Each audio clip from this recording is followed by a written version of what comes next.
Hello everyone, my name is Carrie and welcome back to my channel. This is the second journaling Q&A of many to come. I don't know how many parts I'm planning on having, but I'm sure there's going to be a lot because all of you guys have so many amazing questions and I'm gonna do my very best to answer all of them. So today's video is just gonna be like a super chill, casual talking video. So grab some water, grab some tea, grab like a little snack, do whatever you want. Also, my mom and my brother are here watching me film. You can say hi.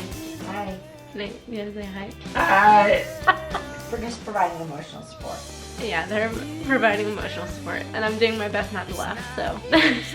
Okay, so on with the questions. Someone said, I wanted to know how we could write a journal in a sketchbook, or if it would be a good idea to. Thank you for the advice, by the way, amazing video. Thank you very much. Personally, I've never journaled like within a sketchbook or anything, but I do feel like that could be a really cool, creative way of going about it. I'm sure that it probably is a little bit more difficult to like write in a straight line if you care about that, just because there probably aren't like lines on your sketchbook pages, but I feel like it could be like a really cool thing to intertwine like journal entries with like sketches and everything if you're into that kind of thing. But yeah, so I would say honestly, like try it out, give it a try, see what you think, and if it works for you, then like totally like go for it and just keep at it. If not, like you can always just go back to like another means of journaling, however it works for you. But yeah, there's nothing wrong with just like trying out different things. The next question is, when traveling, should I bring a separate journal or bring my normal journal? Also, should I journal during school breaks? I've heard of a lot of people that have had like separate journals, like a travel journal for when you go wherever you go in the world. Personally, like I've always just thought that if I'd gone any travels, I would just take my normal journal with me, just because like that kind of made sense to me.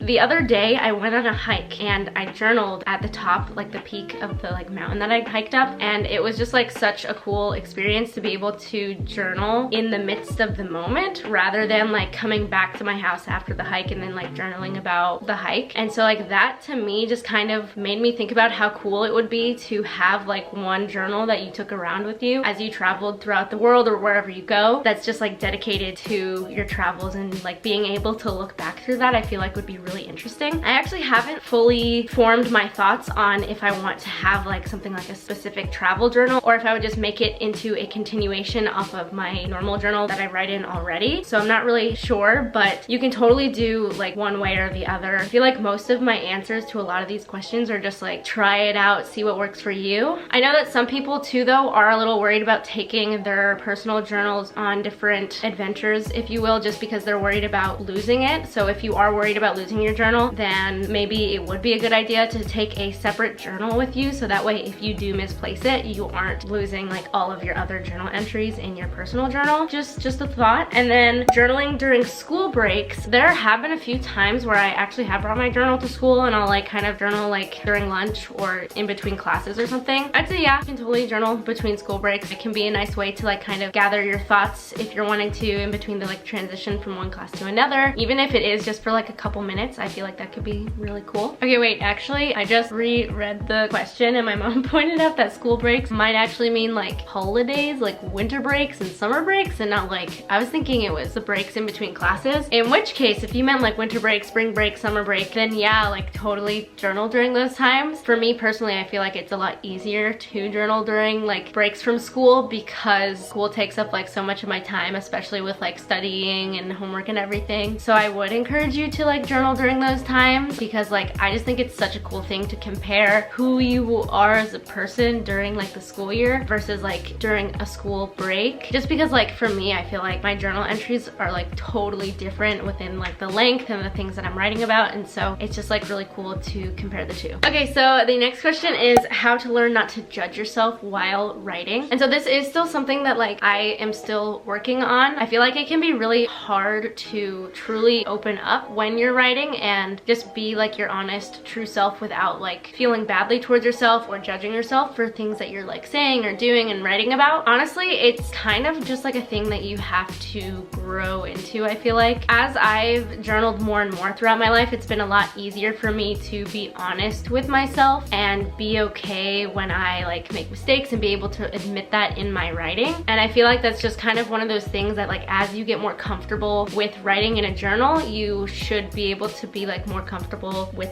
writing. I don't know how I want to say this. There are a lot of different like prompts that you can also use to work at like self-discovery and trying to avoid like judging yourself and just personal growth in general, which I've actually been thinking about doing some sort of like journaling challenge or something where I like send out like daily or weekly journaling prompts. I'm not really sure how that would like kind of go down, but it's in the works, so stay tuned for that whenever that happens. So honestly, I think it is just something that will just take time to kind of get used to. But honestly, I feel like to an extent, you kind of should judge yourself in a little bit in your journaling. I feel like instead of thinking of it as judgment, you can think of it as personal reflection or even some like personal criticism, because I feel like, again, to an extent that can be a good thing. I think it is just like really good to be able to look back on a situation or circumstance or even things that you've written about and judge yourself, but like not in like a mean, harsh way, but just like within like the lens of like growth and understanding. I feel like being able to recognize your mistakes and things that you could have like done better is like a really good mature thing to be able to do. But like, don't judge yourself for like every single little thing, you know, like don't be super hard on yourself. Understand that, you know, people do make mistakes, but make sure that you do like own up to certain things like that. So find that like kind of balance of judgment, because I feel like it can really be taken like in a really negative pathway, or it could be more of like a constructive criticism thing for your personal self, if that even makes sense. But yeah, reflection definitely is like a big part of journaling, and judgment does kind of like weave in there just a tad. So just like make sure that you're trying to do it within like, again, that like lens of understanding and growth. The next question is, do you prefer writing in the morning or afternoon? A lot of people ask me like when I journal, if I journal like in the morning, afternoon, or night. I actually tend to write like at night. I haven't journaled yet. It's like almost 9 p.m. right now while I'm filming this, and I still haven't journaled for the day, mostly because I a lot of the times will like kind of start my day like trying to be super productive, and I just like get swept up in like doing things, and then I use journaling at night as like a way to like decompress and write about the things during my day and just kind of like get my thoughts out before going to bed. I find that as like a really helpful way to just kind of quiet my mind right before going to bed, which helps me sleep better a lot of the times. But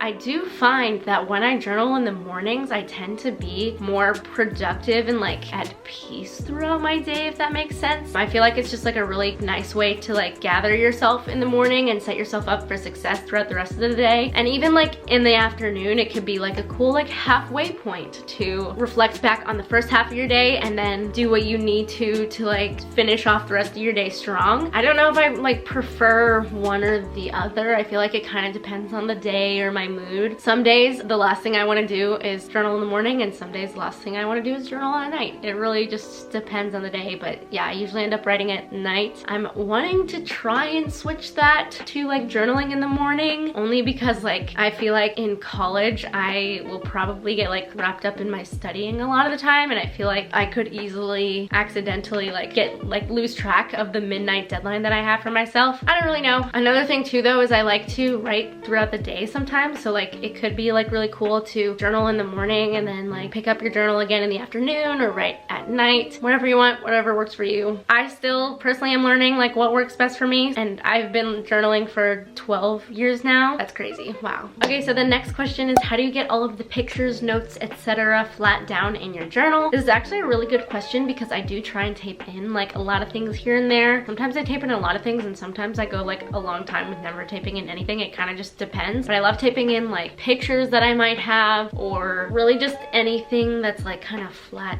down. But so a lot of the times there will be like things that I want to tape in that aren't like perfectly flat, so if it's kind of like crumpled up or anything, I will try my best to flatten it down. And you can either like use like a heavy book or something. Sometimes I'll stack my yearbooks and just like flatten something down overnight to tape in. Obviously there are certain things that are just like kind of too bulky to tape into your journal, and you kind of just need to use like your common sense to know whether or not it's like smart to tape it in. For example, when when I used to do crew, I rowed. I got a ribbon when my boat placed in the race that we were doing, and I wanted to like tape it in my journal because that's really cool, but there was like a little tag on it and like a little like circle metal ring thing that kind of made it like stick up a little bit in the pages. And again, I really wanted to tape it in, but it was kind of like, I don't know, it was kind of bulky. I ended up taping it in though, just because I thought it was really cool to be able to look back on, and it was like a nice place to keep it. But that was kind of like a borderline thing. Like it was kind of like awkward to tape in just because of that like metal ring. I would say just like do your best. Sometimes I'll have like folded pieces of paper that I tape in, and to really like try and make those like folds nice and clean and flat, I'll take scissors and I'll just like use this handle of the scissors and just like kind of press it down to try and like flatten it out as much as possible. But yeah, I would say just kind of do your best. Do what you can to flatten it out. You can use things like scissors or stacks of yearbooks to flatten it out. And then the next question is, do you ever bring your journal with you and journal throughout the day, or just all at once? A lot of the times I will journal just like at night, and I will like sit down and do it all in one sitting, but I also love writing throughout the day. I mentioned that I will sometimes like pick my journal up here and there in the morning, afternoon, night, whenever. But when I do that, something that I've been starting to do this year is I separate it with a dashed line. So like, let's say I journaled at like 9:30 in the morning, and then I picked up my journal again at like 2:37.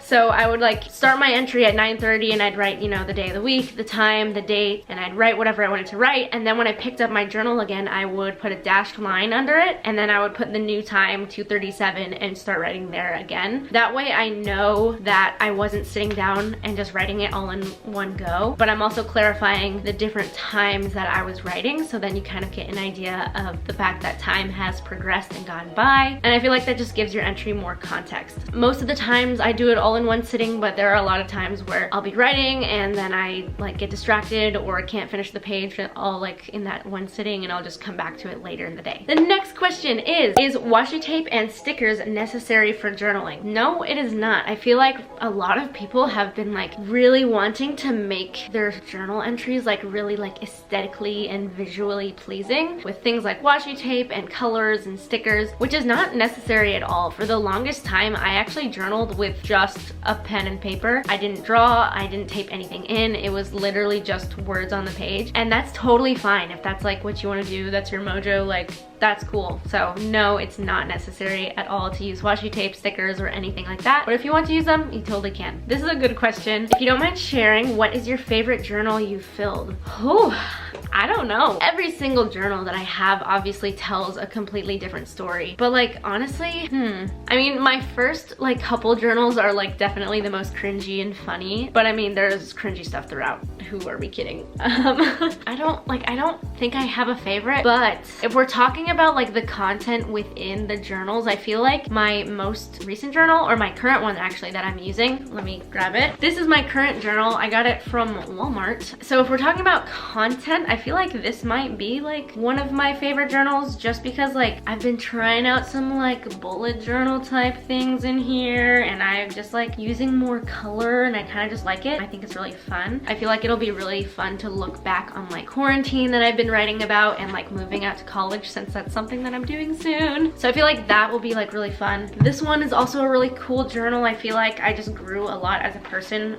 while I was writing in this one. And again, there's a lot of like bullet journal type things in here, and like drawings and doodles, which I think just like is super fun. So I feel like maybe one of those two, or maybe my favorites. I don't know. As for like actual journal that I liked writing in, I feel like this one might have been my favorite journal, because I just love the cover. I love the quotes on the front of it, and I love just like the faux leather feel of it, as well as just like the journal itself. I feel like it was just like really like a good sturdy journal, you know. This one already, like I can feel the binding getting a little bit like kind of a little loose. Not like anything bad or anything, but just it's not as sturdy as it was. So I don't know, maybe one of those two are my favorites, but there's no way I could choose just one. So the next question is, do I hide my journal and do I let my friends or family read them? So no, I don't hide my journals. The current journal that I'm using, I always just have like sitting like by my nightstand or something. I just like leave it on the floor of my room, or like on my nightstand or something like that, or I'll just like carry it with me sometimes like throughout the day. My other journals, I have like some on a shelf over here, some are in a desk drawer over there, some are on like a desk shelf. They're kind of scattered about, but I know like the order picture of all of them in their placements amongst my room. I feel like honestly I have too many journals to hide them all in a well hidden place. I always get so many questions actually about where to hide your journals, because a lot of people do like, you know, want to journal and want to write personal things in their journal, but don't want their family snooping around in there. Honestly, I'm pretty positive multiple of my family members have at some point probably gotten curious and looked in my journals. I don't know. It's one of those things that I just try not to think about. They like haven't brought anything up, and I feel like, you know, if they have read my journals, it's not like they're gonna come to me and be like, oh, so you wrote about this thing. They wouldn't admit to me that they read it, so it's kind of just like an unspoken thing if they have. I'd like to think, you know, that I can trust my family members. I feel like I do. I feel like I'm very fortunate that I, you know, can trust them, but I wouldn't be surprised if I had a few wandering eyes at some point, sometime in the past 12 years of me writing. In which case, that would be really embarrassing and a big, huge invasion of privacy, and I would not be a very happy camper about it. But again, I try not to think about that. I don't know. If, you know, hiding your journals like makes you more comfortable, then like totally do that. I just feel like it's such a hassle for me. I have so many journals, and honestly, I feel like overall I'm a very like open book kind of person. I don't like write all of these crazy deep dark secrets in my journal that like no one else knows about, you know, which like if you do that, like cool, but personally that's just like, I feel like I already talk about a lot of things that I would consider like secrets with my family and like my close friends and everything like that. So a lot of my journal entries aren't even like these super secretive like horrible things that I wouldn't want anyone to ever know about. There's some stuff in there like that, but you know, a lot of my entries are just like boring things probably that aren't like these juicy secrets, you know. I feel like there's a lot of like day-to-day life kind of things and like personal goals and stuff like that that would probably be kind of boring for some people. And honestly, I just have so many journals that I feel like if you were to flip through them, it's not like you're just gonna find like secret after secret after secret. You know, I feel like the secrets are kind of buried within there, if that makes sense. But the short answer is no, I don't hide my journals, but I do like kind of, you know, keep them for the most part, keep them kind of like out and like on the edges of my room, tucked away in a drawer or like a shelf or something, because I feel like if I just had them out like on a stack right here at all times to like view, I feel like that would encourage more curiosity. I never ever leave my journal unattended like elsewhere outside of my room. If I ever have my journal outside of my room, it is like with me or like in like a purse or a backpack or something. It's never like out in the open just sitting for someone to like look at it. The only time my journal is ever unattended would be if it's in my room, and usually people aren't like coming into my room when I'm not there, hopefully. Do I let my family or friends read them? Kind of. I don't ever like just give my journal to someone and like be like, hey, yeah, you can read it. I definitely will like be flipping through like entries here and there and be like, oh, haha, this is like a funny thing that I wrote, and I'll like tell my friends about it, or I'll like read it to my family or something. It's not super often that I do that, but like even just the other day, a family friend of mine just commented on my YouTube video. Her and her husband had a surprise wedding, which was absolutely like crazy and like amazing, and she like commented and wanted to know what my journal entry was about that day. And so I went back and I like looked at what I wrote on that day in like 2014, I think it was, and I like took pictures of it and like sent it to her, and I was like, yeah, this is like what I wrote, because I just feel like that's a really cool thing to like look back on and share with someone, especially because like I wasn't writing anything like personal in that or anything. But yeah, so I do let my family and friends read my entries, but only like selective entries that I like will read to them or like show them. I never just like hand my journal over and just let someone like have a free-for-all. And then someone asked me if I like my handwriting, and they said that their handwriting looks terrible. I'm sure it doesn't look terrible. I feel like honestly we're all our own biggest critics for our handwriting. There are so many times that I've complimented people on their handwriting and they're like, I don't know, it's just like, it's okay. And even when people compliment me on my handwriting, I'm kind of like, it's not my favorite. Sometimes I really enjoy my handwriting, sometimes I really don't. But what I love about handwriting is that everyone has like their own personality in their handwriting, and your handwriting also changes depending on like your mood, how tired you are, what you're feeling, like everything, because some days my handwriting is like beautiful. Other days it looks like chicken scratch and I'm just like scribbling and it's really messy and I don't don't like it. Honestly, for me, it kind of just like fluctuates. Sometimes I really like my handwriting, sometimes I don't. Okay, so I think I answered quite a few questions in this video. Hopefully I gave some more helpful information of some kind to you guys. Again, this will definitely not be the last journaling questionnaire Q&A. So definitely if you guys have any more questions, make sure to comment them down below. And also know that I do try and screenshot your questions every time I see them. So just know that like if I haven't answered your question yet, I will try and get to it. I literally like have a bajillion just like here on my phone screenshotted, so I'm working on it. Again, this is not the last journaling Q&A. Anyway, I really hope that you guys enjoyed today's video. Make sure to leave your questions down below. I love each and every one of you guys. I hope you all are having a wonderful day, and I will see you all in my next video. Bye guys!